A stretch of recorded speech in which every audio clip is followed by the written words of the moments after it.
ಕುಷ್ಟಗಿ ತಾಲೂಕಿನ ಪಟ್ಟಣದಲ್ಲಿ ಪಿಡಬ್ಲ್ಯೂಡಿ ಇಲಾಖೆಯ ಅನುದಾನದಲ್ಲಿ ಕಳಪೆ ಮಟ್ಟದ ಡಾಂಬರೀಕರಣ ರಸ್ತೆ ಮಾಡಿರುವುದು ತೀರಾ ಖಂಡನೀಯ ಮತ್ತು ವಿಪರ್ಯಾಸದ ಸಂಗತಿಯಾಗಿದೆ.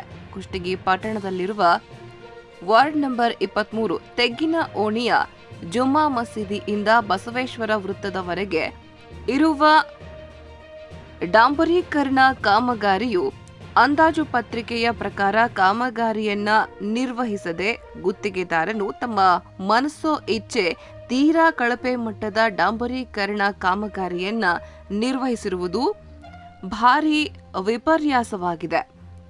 ಈ ಕುರಿತು ಕುಷ್ಟಗಿ ಲೋಕೋಪಯೋಗಿ ಇಲಾಖೆಯ ಮಾನ್ಯ ಸಹಾಯಕ ಕಾರ್ಯಪಾಲಕ ಅಭಿಯಂತರರು ಹಾಗೂ ಲೋಕೋಪಯೋಗಿ ಇಲಾಖೆಯ ಜೆಇ ರವರು ಸ್ಥಳ ಪರಿಶೀಲನೆ ಮಾಡಿದ್ದಾರೋ ಇಲ್ಲವೋ ಎಂಬುದೇ ಇಲ್ಲಿ ಪ್ರಶ್ನೆಯಾಗಿದೆ.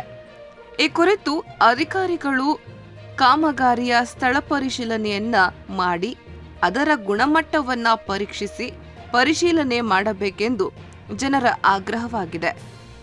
ಈ ಕಳಪೆ ಗುಣಮಟ್ಟದ ಡಾಂಬರೀಕರಣ ಕಾಮಗಾರಿಯನ್ನ ತಡೆಹಿಡಿದು ಅದರ ಬಿಲ್ಲನ್ನ ಪಾವತಿ ಮಾಡದೆ ಮರು ಡಾಂಬರೀಕರಣ ಮಾಡಿಸಬೇಕೆಂಬುದು ಜನರ ಆಗ್ರಹವಾಗಿದೆ.